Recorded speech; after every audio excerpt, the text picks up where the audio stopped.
Nah, Ganjar. Aduh, Pak kehormatan Ganjar, sekali ya ada Pak Ganjar di sini ya iya ketua betul. saya. Tadi kita udah dengar nih Pak Ganjar tentang perjalanan Bu Jovita ya dari dia Ya, ya. kuliah sampai saat ini. Nah, kami juga pengen dengar nih, ingin dengar perjalanan Pak Ganjar nih dari mungkin zaman kuliah sampai sekarang Pak Ganjar saat ini itu seperti apa Pak? Saya Boleh Pak? sebenarnya ya, Mbak siapa? Rosa ya? Iya Pak, saya Rosa Pak. Ya, Mbak Rosa dan teman-teman semua, Mbak Jovita. Nggak ada sih yang istimewa dari perjalanan saya. Saya termasuk anak yang biasa-biasa saja, tidak pernah berprestasi, tidak pernah menjadi aktivis ya. Tantangannya juga gitu-gitu aja gitu kan. Anak seorang polisi, pangkatnya juga nggak tinggi. Ibu saya pekerja yang hebat karena dia bereskan seluruh rumah tangganya. Maka saya nggak rela kalau ibunya kerja apa? Anu Pak, nggak kerja Pak, kerja rumah tangga. Enak aja. Rumah tangga itu kerja paling luar biasa, tahu nggak sih? Udah kerja, sering dimarahin, diprotes, nggak dibayar lagi. Oh, itu kerja. Ibu saya itu kerja yang paling hebat. Ayo, ada yang mau nggak? Kerja kayak ibu-ibu, ngurus semuanya, ngurus suami, ngurus anak, masih diprotes, nggak dibayar lagi. Ayo, ada nggak gitu ya? Jadi artinya, saya dari keluarga yang seperti itu, yang tidak kaya, yang harus menapaki hari ke hari dengan kondisi keprihatinan gitu ya. Lahir di lereng Gunung Lawu sana, terus kemudian pindah-pindah ke beberapa tempat. Ada sih yang mencoba memfilmkan di YouTube saya, agak nggak pas-pas dikit sih, agak nggak pas-pas dikit, tapi lumayan lah ceritanya gitu. Kadang-kadang saya lihat, kenapa ya kecil saya wajahnya kayak gitu? Kayaknya nggak kayak gitu deh, gitu. Tapi oke, karena film gitu ya. Ada bukunya juga ditulisin gitu ya. Terus kemudian ya banyak tantangan kayak Mbak Jovita tadi. Saya waktu SMP sudah pindah di Kutoarjo, di Purworejo, karena bapak saya mendekati pensiun. Bayangin, bapak saya pensiun, saya SMP loh. Jadi artinya apa? Saya menghadapi situasi yang harus survive. Maka kakak saya mengajak saya, mau nggak sekolah di Jogja gitu. Dan itulah perjalanan hidup saya yang saat itu, oh, this is the real life gitu ya. Kenapa? Akhirnya saya ngekos di Jogja, mulai SMA, masak sendiri, nyuci sendiri. Jadi kalau sehari manajemen makan itu biar tidak terlalu terasa lapar 2 kali aja. Jadi pagi itu sarapan pakai makanan ibu kosnya itu suka goreng buat donat sendiri gitu ya. Terus pulang baling, tahu nggak pulang baling, tahu kan ya pasti. Saya makan itu sarapan. Antar siang itu makannya sekali, terus malam sekali. Jadi pagi sarapannya itu aja. Tapi kalau nggak bisa makan pagi ya makannya siang sama malam aja. Jadi itu situasi yang seperti itu. Terus kuliah, karena SMA saya nggak keterima di SMA negeri, saya sekolah di SMA Bogri 1 di Jogja. Setelah itu, saya lihat teman saya kaya-kaya banget gitu ya, anak orang kaya. Saya minder juga, sehingga kalau saya lihat sepatunya keren-keren ya gitu. Sepatu, rasanya pingin punya sepatu itu. Terus akhirnya saya dapat sepatu bekas kakak saya, udah sobek-sobek, saya tempel, saya jahit gitu. Memori itu menjadi indah ketika hari ini kita tulis kembali, kita lihat kembali. Kasetnya diputar lagi gitu ya. Terus kuliah karena kami orang keluarga nggak mampu ya, saya terus bercita-cita SMA nggak bisa di negeri ya, gimana ya saya bisa kuliah, saya pingin kayak kakak saya kuliahnya di UGM, gimana caranya? Saya belajar, kamu harus belajar begini, berdoa, ya gitu-gitulah. Ya Alhamdulillah terus kemudian bisa kuliah di sana. Aku pikir dulu Mbak Rosa, teman itu pinter-pinter, kacamatanya tebel-tebel, tiap hari baca buku, diajaknya demonstrasi, diajaknya aktivitas, diajaknya mapalah, ya akhirnya ya betul-betul ya berkegiatan di kegiatan ekstrakurikuler kemahasiswaan gitu ya. Itu ceritanya. Apakah masih mendengarkan saya? Masih Pak, cuman Pak Ganjarnya statis masih nih. Mendengarkan saya? Masih Pak. Halo Pak. Oke, aku kira terputus, enggak ya? Iya, tadi sempat statis Pak Ganjarnya. Sempat. Iya. Oh, oke, enggak apa-apa. Tapi sekarang sudah lancar ya cerita saya sudah. Nah, setelah itulah kemudian ya lulus alhamdulillah. Saya sudah berpartai sejak kuliah. Saya berpartai sejak kuliah ketika banyak orang alergi sama partai, aku nggak berpartai pada pilihan yang tidak mudah. Ya nggak tahu ya, kemudian akhirnya saya di DPR periode kedua, diperintah sama Bu Mega untuk menjadi gubernur. Dengan keterkenalan saya ya, popularity saya itu hanya 7%. Elektabilitas saya itu hanya 3%. Saya harus men-challenge gubernur incumbent, tentara, letnan jenderal ya, waduh, mantan Pangkostrat, waduh, waktu itu aku merinding juga gitu. Tapi ya saya sih berdoa aja gitu ya untuk menjalani. Jadi cerita saya datar-datar aja sebenarnya, nggak banyak prestasi. Jadi sebenarnya malu juga kalau cerita di SMA Kristen Penabur ini ya. Pak Ganjar ini, Tapi tahu kan? ini Bentar, Mbak Rosa. Anda tahu nggak SMA Bukri 1 tahu nggak? tidak tahu Pak. Mungkin teman-teman yang lain ada yang tahu kan? Apa? Jadi kalau coba bentar, aku mau lihat forum chatnya, ada nggak sih sini? Ada Pak. Ada forum chatnya nggak? Forum chatnya dihidupin nggak? Dihidupkan Pak. Oke, saya mau tanya, ada nggak dari teman-teman yang tahu SMA Bob Kri Jogja? Yang tahu jawab. Oh, langsung sekarang. Nah, kita ngobrolnya gitu, udah siang nih. Ya. Ayo jawab, yang tahu. Oh, banyak ternyata Pak, saya tahu. Itu ada yang tahu coba? Saya tahu Pak. Oke, sekarang yang tahu apa? Bob Kri itu kepanjangannya apa? Nanti baru kita tahu bahwa kita Laurencia, boleh Laurencia Pak, dari kelas 12 IPS 1 Pak. Oke, saya tahu katanya Pak. Anastasia jawab. Laurencia tahu, tulis aja Loren. Atau kamu mau ngomong Loren? Silakan Loren. Boleh tahu nggak? Kalau boleh kamu ngomong langsung, aku mau lihat wajahmu juga sih. Ayo Loren. Diminta. Coba Loren, di unmute coba. Loren, di halo spotlight Loren. Mungkin biar kelihatan. Halo. Ya. Ya, silakan Nak. Ayo Nak, kamu yang mana Nak? Loren, ayo. Nak Loren, bisa nggak ditampilin ke atas ya? Biar aku bisa lihat wajahnya Loren. Ya. Oke, Ini Pak, sudah Pak. Laurencia Evelyn. Loren, kamu kelas berapa Loren? Kelas 12 Pak. Kelas 12. Banyak banget kelasnya. 12 lagi ya. Aku dulu paling pol cuma 3, kamu bisa 12 ya. Oke deh, nggak apa-apa. Loren, kamu asalnya dari mana Loren? Lahir di Jogja, Pak. Ya? Lahirnya di Jogja, Pak. Pantas kamu tahu. Lahirnya di Jogja. SD di mana? Di Bekasi. Oh, SD udah di Bekasi. Coba Bob Kri itu apa kepanjangannya? Badan Usaha Berpendidikan Kristen Republik Indonesia. Nah, tahu kan? Ternyata SMA saya, SMA Kristen sama dengan Penabur sebenarnya. Oke, jadi ini apa? Lauren Evelyn. Karena kamu bisa jawab, saya kasih hadiah.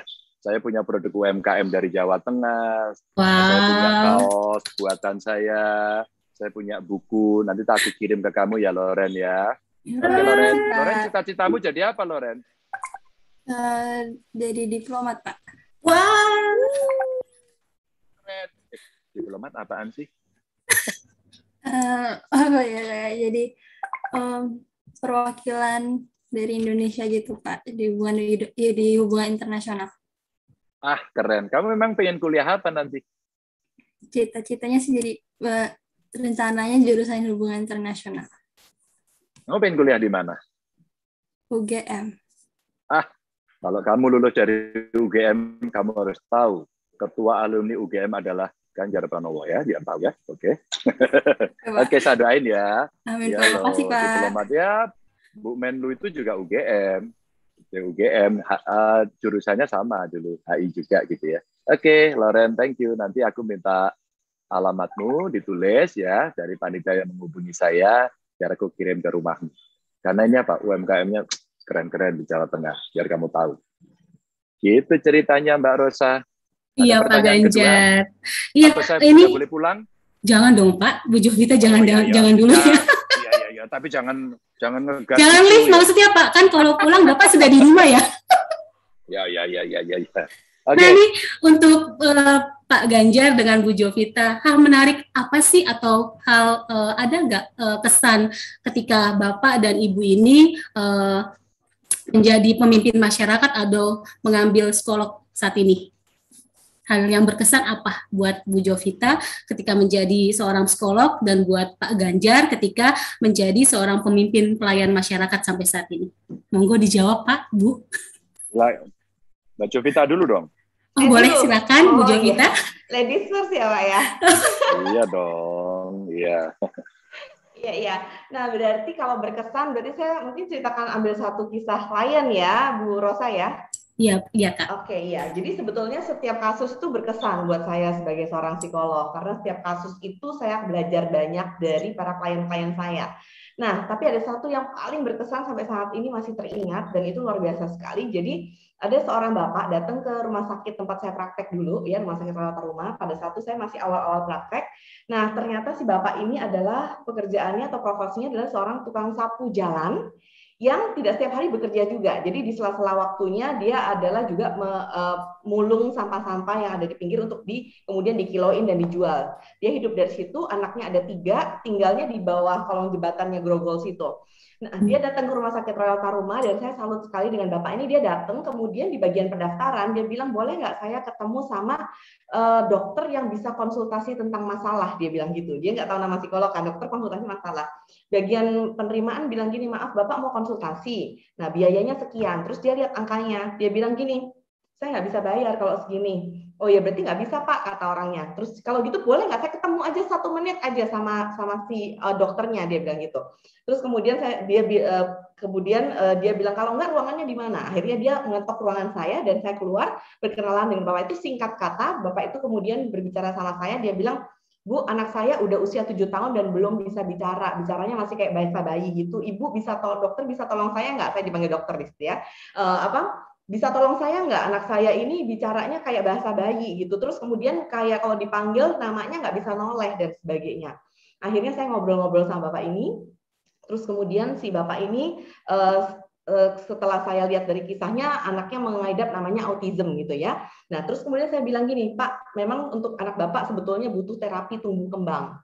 Tapi saya nggak punya uang, Bu. Dia ceritakan tentang pekerjaannya dan sebagainya. Terus kemudian hidupnya juga harus berpindah-pindah karena di bawah kolong jembatan itu terkadang diusir-usir. Terus kemudian akhirnya dia harus pindah dan tidak pernah menetap. Jadi saya bilang, nggak apa-apa, Pak. Jadi jangan khawatir bahwa terapi itu nggak harus di tempat terapi. Bapak bisa manfaatkan yang ada di alam aja. Jadi dari batu-batu, dari kerikil, dari tanah. Kemudian saya bikinin program, mau nggak Pak? Dan ini semua tidak butuh biaya. Saya bilang gitu. Oh mau katanya. Nah luar biasa sekali. Dan sekali lagi, ingat tadi ya, apa yang ada di depan mata kesempatan kita ambil. Karena kenapa saya bisa punya bekal ini? Ternyata dari rumah sakit Husada yang lalu. Ya, yang saya masih sebagai marketing saya terima, kemudian saya jadi asisten psikolog saya terima, dan itu kan asisten psikolog di bagian tumbuh kembang. Ingat ya, jadi Tuhan tuh sudah menyiapkan semua dalam hidup kita, yang mana kita tuh bisa tarik semua benang merahnya, gitu. Dan akhirnya dengan bekal itu saya berikan tuh program untuk 6 bulan buat si bapak, dan luar biasanya bapaknya rajin sekali, melebihin kalau saya lihat klien-klien yang memang dia membayar untuk terapi di tempat terapi. Luar biasa sekali dia pakai semua itu, dan dia bisa membantu orang lain juga. Rekan-rekan dia yang ada di perumahan di bawah kolong jembatan itu, yang anaknya juga ternyata ada beberapa yang tidak bisa berbicara. Nah, itu luar biasa sekali. Jadi untuk buat adik-adik, kita lakukan bagian kita, karena kita nggak pernah tahu kapan orang lain tuh dapat berkat dari semua yang kita lakukan, dan kita juga dapat berkat loh dari si orang tersebut. Kayak Bapak itu, dia memberikan contoh pada saya bahwa ternyata kebaikan tuh nggak berhenti di satu orang. Kebaikan itu akan tumbuh dan menjalar ke orang yang lain. Gitu, Miss Rosa. Wah, keren Bu Jovita. Sangat berkesan sekali ya Bu Jovita, sampai tadi di awalnya dikirainnya dokter ya. Oke, kalau Pak Ganjar seperti apa tuh Pak? Boleh berbagi pengalamannya Pak? Lagi-lagi sebenarnya saya itu biasa aja ya. Bapak merendah terus nih. Biasa, saya tuh selalu adore sama Bapak. No, enggak. Jadi gini ya, pilihan saya itu politik. Politik itu kadang dicaci, dibully, dimaki gitu ya. Tapi saya tuliskan di bio saya, mungkin ada yang follow IG saya, Twitter saya, Facebook saya, mungkin subscribe di YouTube. Karena begini sih mengabdi apa sih melayani itu gitu. Kalau saya tuliskan begini, Mbak Rosa, tuanku rakyat, gubernur cuman mandat gitu ya. Ternyata orang pada ngomong yang pro ngomong, Pak Ganjar keren, yang pro. Terus kemudian yang anti juga enggak boleh. Ngomong doang gitu. Jadi sebenarnya konteksnya apa kemudian yang sesuatu yang setelah saya gitu diamanain tugas seperti ini ya. Jadi tugas begitu beratnya. begitu tidak ringannya. Saya sadar betul, dan pada saat pandemi ini saya makin merasakan betapa jabatan gubernur menjadi sangat tidak berarti ketika kemudian tetangga kita lapar. Kemudian ada anak yang tidak bisa vaksin. Ketika tadi sebelum saya berhenti di pinggir jalan, saya berhenti di warung sate ini, di Tegal ini sekarang saya, di Tegal ini. Jadi ada yang WA saya, Pak Ganjar, saya minta bantuan dong. Gitu. Ternyata setelah kita cek, tahu nggak alamatnya di mana? Alamatnya di Jakarta. Gimana saya bisa percaya ya, gitu ya? Ada alamatnya di Depok, ada yang di Bogor, di Tangerang, gitu. Kenapa mintanya ke saya? Terus saya kasih, ini loh nomor telepon di DKI, ini di Jabar. Kadang-kadang saya googling gitu. Kenapa saya melakukan? Hanya untuk memberikan jalan saja. Saya bukan promo Gojek loh, ini nggak promo Gojek, tapi Gojek itu tagline-nya bagus. Selalu ada jalan. Nah, saya mencarikan jalan. Bahwa Anda terima oke, nggak apa-apa. Tapi kalau Anda KTP-nya Jawa Tengah, saya prioritas dong, gitu ya. Kadang-kadang saya punya kantor penghubung di Jakarta, gitu kita bantu. Atau sebenarnya kemarin ada teman dari NTT, dia vaksin di sana, terus sekarang lagi perjalanan di Jawa Tengah, dan saatnya vaksin kedua, Mbak. Apa yang terjadi? Ditolak. Ini KTP-nya sana, fotonya vaksinnya ke sana. Ada kerja di Bali tokonya tutup, dia balik ke Solo. Pak, saya itu mau vaksin kedua nggak bisa, Pak, karena KTP saya Bali, saya orang Solo, saya kerja di Bali. Sekarang tokonya lagi tutup, Pak. Masa saya nggak bisa vaksin? Iya ya, kenapa negara jadi rumit? Udah, kamu vaksin aja di sini. Nggak diizinkan, Pak. Ya udah, tak kasih tempat di sini. Gara-gara itu, Mbak Rosa, akhirnya saya sekarang membuat tempat vaksin khusus buat mereka di antara tanda petik bermasalah. Dianya sebenarnya nggak masalah, tapi masalahnya administrasi, terus kemudian layanan yang buruk. Bahkan kemarin di Semarang aja, di kota Semarang. Pak Ganjar, saya di kota Semarang, Pak. Istri saya sakit, Pak. Cuma saya kerokin aja, Pak. Ini Pak piring saya, Pak. Saya nggak bisa makan. Saya habis kena PHK, Pak. Dramatik banget sih. Ini bener nggak? Bisa dipercaya nggak? Gitu. Oke deh, sekarang datang ke lurah ya. Jadi bantu melurah. Waduh, Pak, saya udah pernah minta dibantu, tapi didiemin aja, Pak, dicuekin. Buktinya apa? Kalau kalian bohong gimana? Bukan aku nggak percaya loh ya. Udah besok pagi kamu datang. Tapi Mbak Rosa, ini datang bener dia. Datang di video. Nah itu biasanya permintaan saya gitu. Coba di video, dimarahin sama ibunya. Kamu kan di Pati. Ya udah minta di sana. Nggak bisa urus ini, nggak bisa. Lalu dikirim videonya ke saya. Saya bilang gini, oke Mas, apa masalah Anda?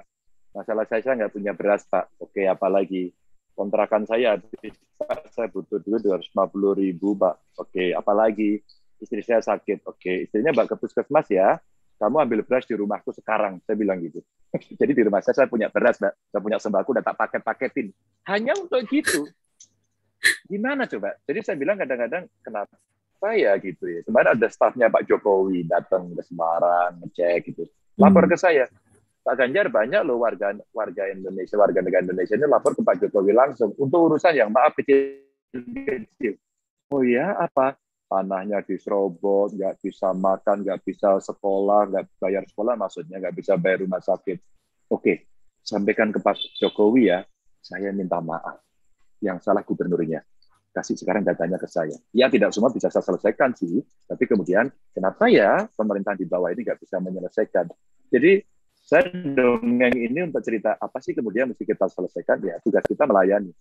Mbak Jovita dengan segala apapun yang dikerjakan as a psikolog, as a marketer, kerja dimanapun melayani kan, meskipun kemudian dapat reward ya, penghasilan, ada kesempatan, ada chance di sana yang kita selesaikan. Nah saya tugas saya itu, maka saya happy aja. Pak Ganjar ngapain sih Mbak? Apa namanya balas-balas IG, FB, Twitter, kayak gubernur kok tiap hari urusannya medsos gitu. Enggak, aku itu balesin lagi kerja tahu enggak, kira-kira gitu. Jadi sebenarnya ada pembelajaran dalam kehidupan ini yang mesti kita berperan. Dalam kondisi pandemi ini rasanya nilai gotong royong dan kepedulian serta empati itu penting banget. Betul gitu, sekali Pak. Bu Jovitanya menghilang. Nih Pak, kuotanya habis. Iya, mungkin saja Pak, atau jaringannya ya Pak. Iya. Lalu Pak, ini berkaitan tentang yang tadi ya, pengalaman yang Bapak sudah sampaikan tadi sangat berkesan sekali ya. Kalau misalnya nih Pak, semisalnya Bapak menghadapi tantangan tertentu nih Pak, yang mana tidak sesuai dengan prinsip Bapak sebagai seorang pemimpin pelayan masyarakat nih Pak. Bagaimana Bapak cara menyikapinya Pak? Atau ada tips dan trik khusus tidak Pak, supaya melalui hal itu Pak? Ada, yang pertama klarifikasi. Oh. Ini nggak sama kan klarifikasi. Ini maunya begini, tapi nggak bisa dikerjakan. Saya klarifikasi dulu. Yang kedua, karena saya punya kewenangan, namanya diskresi. Ngambil kewenangan, terus kemudian minta izin ke pusat, saya akan ngambil kebijakan khusus begitu. Yang ketiga, ya kadang-kadang kalau itu sudah berkaitan dengan keselamatan, ya kita ambil tindakan. Meskipun pernah juga saya tidak selalu benar ya Mbak ya, saya bisa keliru juga keputusannya, kadang-kadang tidak sesuai dengan kebutuhan masyarakat, ya saya minta maaf. Ini harus saya lakukan karena regulasinya seperti ini, dan saya sudah minta diskresi nggak bisa, saya sudah tabayun, saya sudah klarifikasi, nggak bisa juga, maka maaf, keputusannya ini.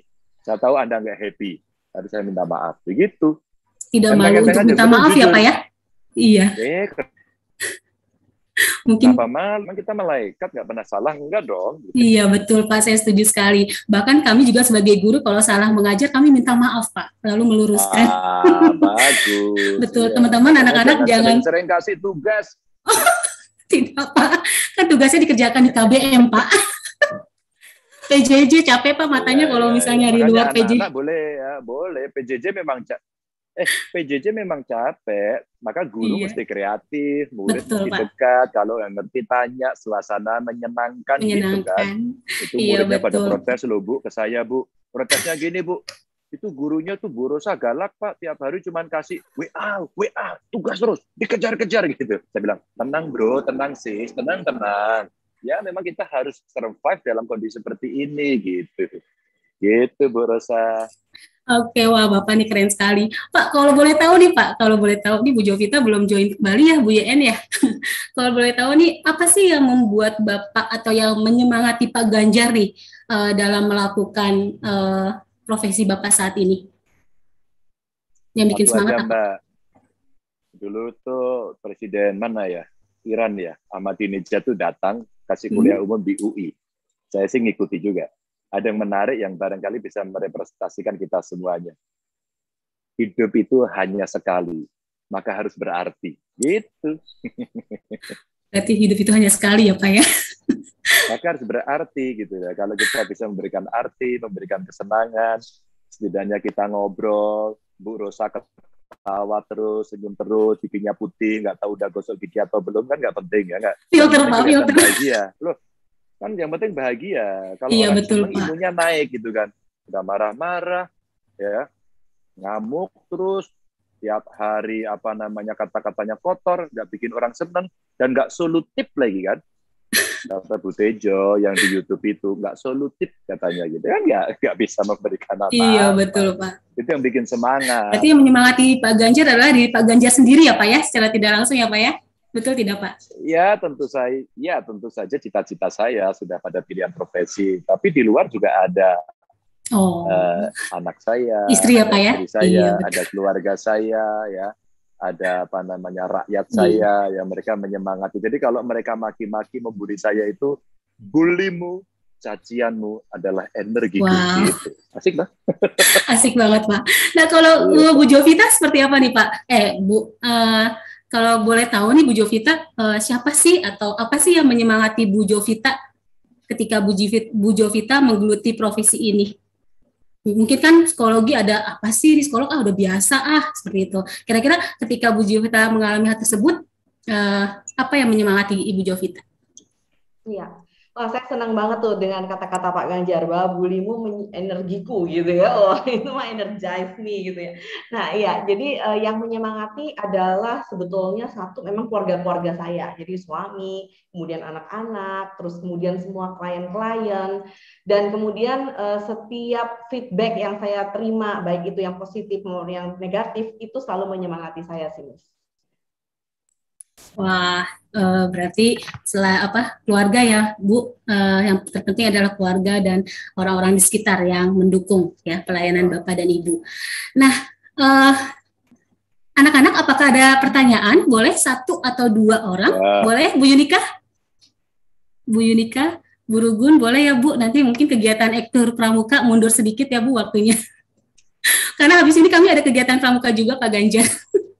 Oke.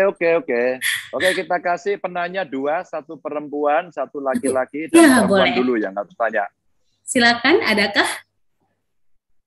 Boleh Open raise mic-nya hand? boleh? Atau raise hand Open atau mic, tangannya? raise hand ya.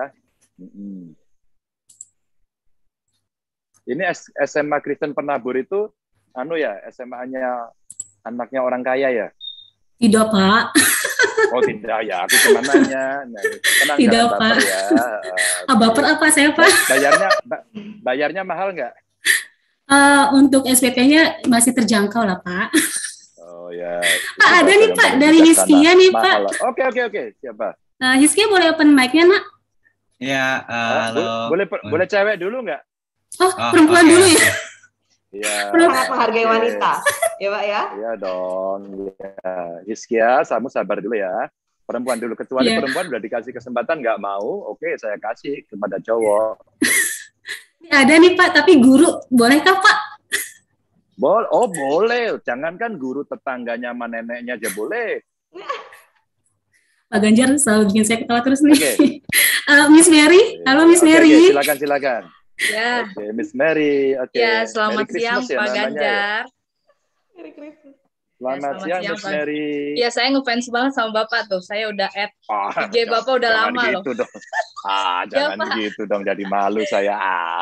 Ya. Oke, Miss Mary. Pak, satu Silakan, pertanyaan Miss dari Mary. saya melihat proses Bapak melayani sesama gitu ya, dan saya lihat juga kan nggak ngelihat latar belakang dari siapa yang Bapak layani selama itu menjadi rakyat Bapak. Pertanyaan saya adalah nilai-nilai apa yang Bapak pegang gitu ya selama Bapak memimpin daerah Bapak, hal-hal apa yang Bapak utamakan gitu dalam memimpin daerah tersebut gitu. Mungkin nilai-nilai kejujuran atau nilai apa yang benar-benar dipegang teguh. Terima kasih, Pak. Oke, Bu Mary, makasih. Number 1 is integrity. Buat saya nomor 1 integritas. Saya itu kalau seleksi calon-calon kepala dinas ya, ini Bu Jovita itu psikolog pasti tahu bagaimana rekrutmen proses, selection proses, itu pasti paham betul gitu ya. Jadi buat saya yang pertama integritas. Jadi saya memilih orang itu bukan soal IQ yang hebat, EQ yang hebat, no, tidak. Saya pilih dulu pasti integritas. Soalnya kompetensi itu nanti bisa kita latih. Tapi kalau integritasnya udah buruk, sorry ya, nanti dikasih amanah tidak bagus, terus kemudian memimpin sektornya, dinasnya juga bisa melencengkan gitu ya. Maka biasanya saya minta kawan-kawan psikolog untuk melakukan deepening dengan interview, dengan menggunakan seluruh instrumen yang ada dari ilmu psikologi itu untuk ngecek seberapa dia punya integritas ya. Kadang-kadang leadership-nya tidak strong gitu ya, bisa kita latih. Kompetensinya kurang, bisa kita latih gitu ya. Tapi integritas nomor 1. Yang kedua, kan kita dibayar rakyat itu untuk melayani ya. Maka jangan baperan. Tadi itu dibully, maka saya perintahkan seluruh kepala dinas saya itu ya, dinasnya harus punya akun medsos dan verified, centang biru. Dan saya kasih Mbak ukurannya gini ya, Bu Mary, saya kasih mereka ukuran-ukuran yang kuantitatif, yang measurable. Bagaimana caranya? 1 kali 24 jam kalau ada komplain dijawab. Dijawab itu kadang-kadang belum menyelesaikan masalah loh ya. Tapi rakyat udah seneng. Oke, saya tidak lanjuti ya, nanti saya kirim orang untuk cek ke sana. Langsung berikutnya orangnya datang. Aduh, seneng ya. Dan ini saya praktekin. Dulu dinas sosial ya, Bu Mary, dinas sosial itu dinas buangan. Urusannya yang nggak enak-enak gitu ya. Tapi tahu nggak, begitu itu saya promo, ada ibu-ibu diusir anaknya tidur di pos ronda. Lapor ke saya lewat medsos. Langsung dinsos cek hari ini. Hanya 2 jam. Dari perintah saya 2 jam. Sehingga laporan itu kemudian ada. Bagaimana cara mereka melaporkan ke publik, agar publik kemudian tahu bahwa laporan saya itu ditindaklanjuti. Maka si orang yang datang menjemput ibu itu, dia nge-vlog. Dia motret minimal bahwa sebenarnya ini sedang ongoing proses. Finally-nya seperti apa, dia akan sampaikan. Maka mission accomplished. Nah, pada saat itu nggak perlu pakai tulisan laporan kepada gubernur. Setelah menerima laporan berdasarkan aturan ABCD, prosesnya begini, tindak lanjutnya begini, nggak perlu banyak-banyakin kertas, tahu nggak boros, saya bilang gitu. Udah pakai foto itu udah cukup. Pak, jalan rusak, oke, di mana? Di sana. Bina Marga, cek gitu. Nanti dia akan turun, lalu sebelum, pada saat, sesudah, itu difoto. Setelah itu selesai, beres. Jadi sebenarnya itu kita menunjukkan bahwa dia punya integritas, dia punya komitmen melayani masyarakat, dan saya bilang, Anda sudah selesai melaksanakan tugas yang diamanahkan pada Anda. Anda hebat. Selesai itu aja. Jadi sebenarnya ini tidak terlalu sulit. Pertanyaannya mau apa enggak gitu. Nah kadang-kadang Bu Mary ya, mereka pada tidak mau, padahal dia mampu. Nyebelin nggak sih? Maka saya usulin sama Menpan, yang gitu-gitu dipecat aja deh.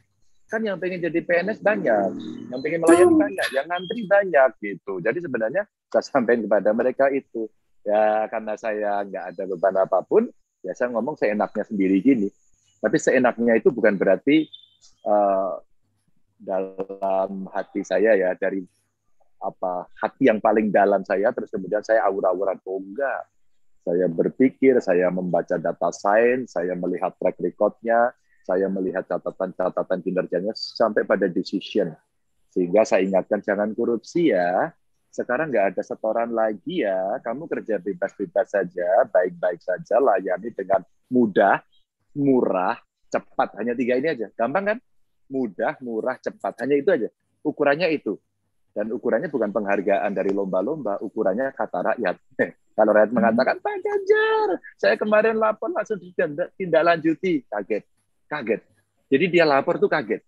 Lapor pakai medsos, kemudian tiba-tiba beberapa jam kemudian orangnya datang itu kaget. Loh, kok cepet banget? Kamu lambat ngamuk, cepet bingung. Apa bro, kira-kira gitu. Nah ini yang kemudian kita bisa lakukan. Jadi Bu Mary seperti itu yang ada. Sehingga ada yang kepala dinas saya ternyata sudah bertahun-tahun ikut saya, sudah ngikuti kultur saya, irama saya, masih korupsi. Saya mecatnya gini, baik-baik Bapak, mohon maaf ya, ini datanya, Anda ternyata nggak berintegritas, Anda nggak ngikuti saya, jadi sampai senyum saya. Jadi boleh ya Bapak, mulai besok nggak usah kerja di sini ya. Gitu. Oh, Bapak maksudnya apa Pak? Saya diberhentikan dari jabatan. Oh enggak, saya nggak pernah memberhentikan dari jabatan. Saya memberhentikan Anda dari PNS. Wah, langsung gitu. Jadi mundur. Dan itu beberapa kali saya lakukan, dan saya minta maaf. Maaf ya Bapak, Anda harus berhenti dari PNS. Jadi baik-baik semua dong. Kan kita ada komitmen, Pak. Komitmen itu dilaksanakan, bukan komat kamit. Kalau komat kamit itu Mbah Dukun, gitu ya. Kalau PNS ya, kerja yang baik. Itu Bu Mary. Ya Pak. Jadi yang saya tangkap, makasih, melayani masyarakat nomor 1, birokrasinya nomor 2 nih kayaknya Pak.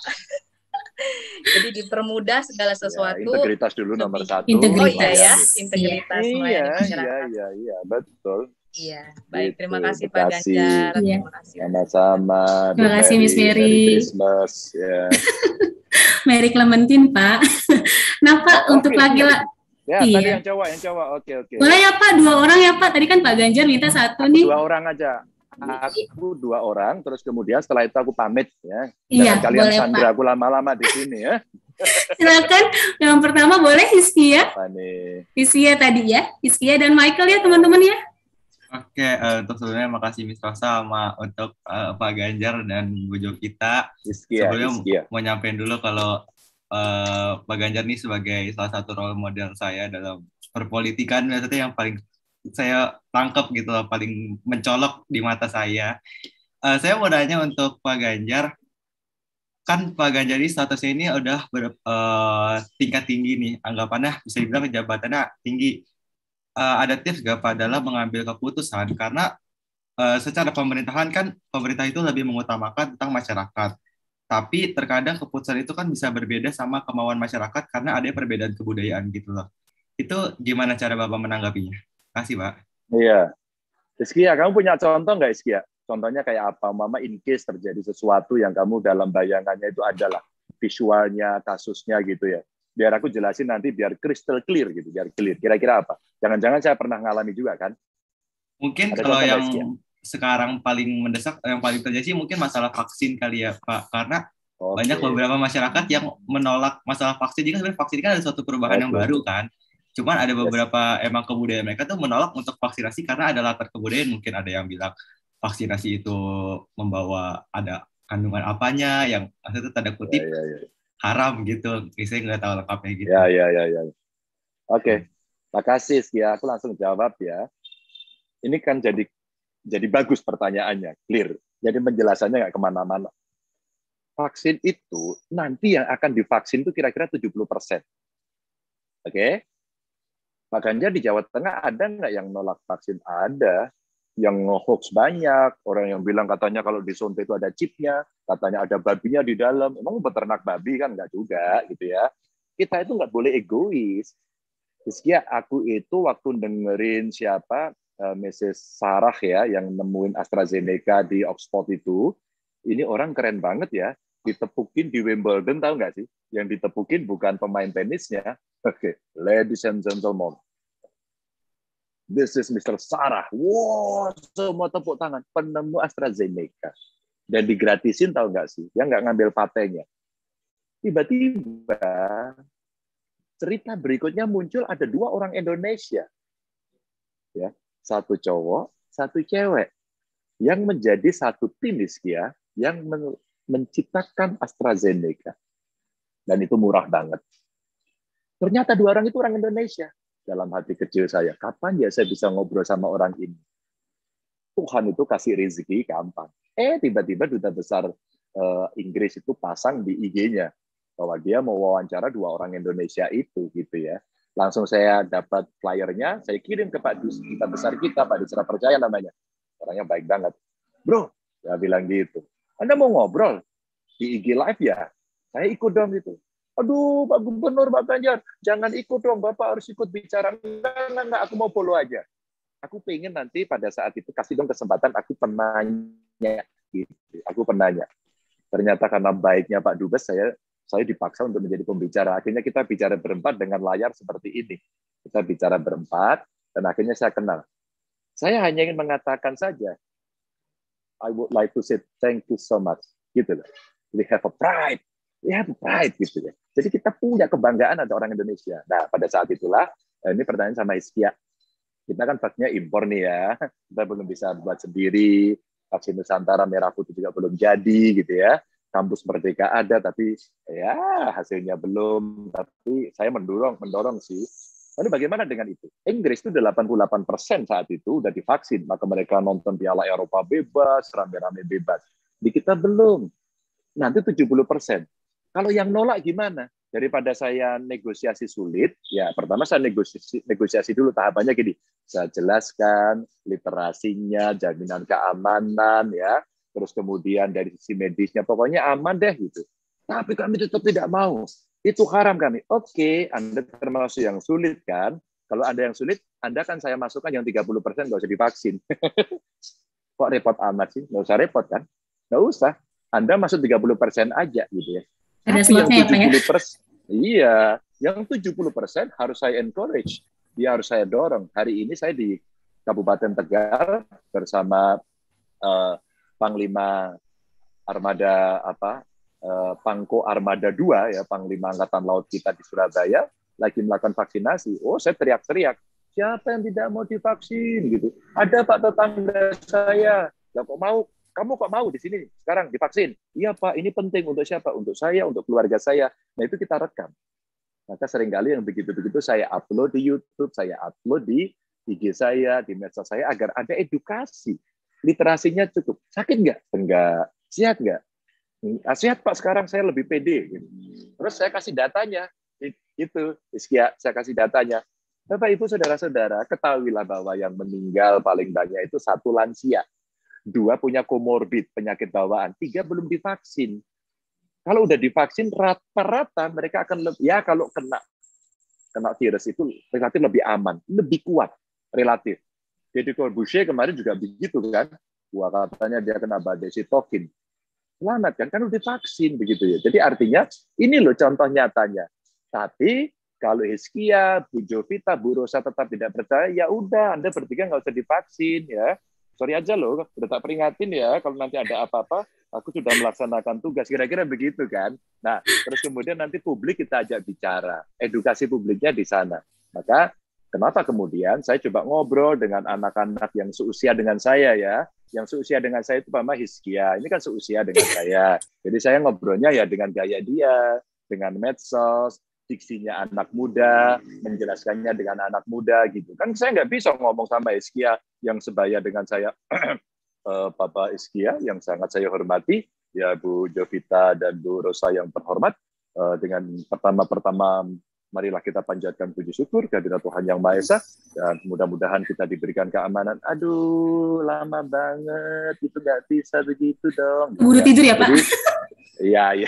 Jadi Hizkia yang nggak mau kita masukkan ke sana. Tapi jangan salah ya Hizkia ya, banyak orang yang tidak mau awalnya kena hoax.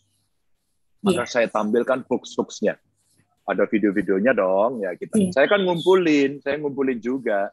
Emangnya saya nggak bisa dengan gaya milenial, gaya generasi Z? Bisa. Saya juga penggemar Blackpink, ya nggak? Saya juga ARMY juga, jangan salah gitu ya. Kita drakor juga tahu, ya nggak? Jadi artinya kita bisa di frekuensi itu. Maka yang nggak mau divaksin kita ajak. Dia dari kelompok mana? Oh, kelompok agama. Kelompok agama saya suruh ngomong. Dia siapa? Anak muda. Anak muda saya ajak ngomong. Dia penyandang disabilitas katakan ya, saya ajak ngomong mereka yang sebaya dan seperti mereka. Jadi saya dibantu, saya nggak bisa jalan sendiri. Emangnya saya hebat? Enggak. Saya bisa seperti ini karena banyak orang hebat, kayak Hizkia yang bisa menjelaskan ke anak muda, Mbak Jovita yang kemudian, waduh, menjelaskannya bagus, penuh dengan optimisme, profesinya ditunjukin dan bisa adaptif ya. Atau Bu Rosa yang kemudian bisa mengajak anak-anak untuk berpikir positif, narasi positif, nggak baperan, penuh dengan semangat begitu, maka itu akan menjadi top. Bapak Ibu, teman-teman, adik-adik semuanya, saya menyampaikan terima kasih. Saya izin dulu ya, saya harus melakukan perjalanan 2 jam lagi gitu ya. Iya Pak, terima kasih Pak sebelumnya Pak untuk waktunya sudah bergabung. Kali, Pak, Bu. Oh boleh ya Pak, difoto ya Pak. Pak Matias boleh bantu ya Pak Matias. Silakan.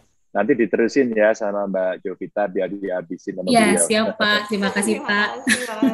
Ya, dan saya punya tradisi ya Bu Rosa, tradisi saya semua yang tanya sama saya akan saya kirim produk UMKM dari Jawa Tengah. Jadi Hizkia juga akan dapat, Bu Mary juga akan dapat. Gitu. MC-nya nggak dapat ya Pak? Okay, ya. Iya, MC-nya sama saya dapat nggak Pak? Nanti kita tanya aja Bu di DM IG ya. Iya boleh, benar Bu Jovita. Kita dapat ya. Pak Matias sudah kah Pak?